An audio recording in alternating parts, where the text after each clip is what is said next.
సిగ్గుపడాలి రేవంత్ రెడ్డి.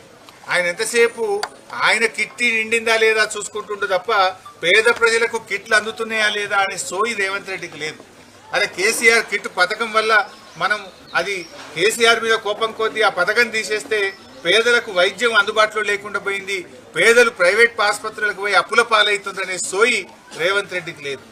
ఎంతసేపు మద్యం దుకాణాలు ఎట్లా పెంచుదామా, సారా ఎట్లా అమ్ముదామా, పైసలు ఎట్లా సంపాదించుదామా అనే ఆలోచిస్తుండు. ఈ మధ్య కొత్త వైన్ షాప్ల కోసం అప్లికేషన్లు తీసుకుంటే 2 లక్షలు కాదు 3 లక్షలు పెట్టిండు అప్లికేషన్. 3 లక్షలు పెట్టి వసూలు చేసుకుంటుండు. అదే ఆయనకు పైసలు తక్కువ వచ్చినాయి, అప్లికేషన్లు ఫుల్ రాలేదట.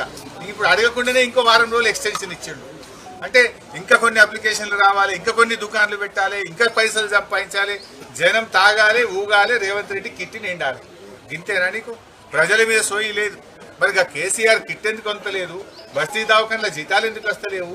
బస్తీ దవాఖానల మందులు ఎందుకు లేవు? బస్తీ దవాఖానల పరీక్షలు ఎందుకు లేవు అని ఒక్కనాడన్నా రివ్యూ చేసినావా?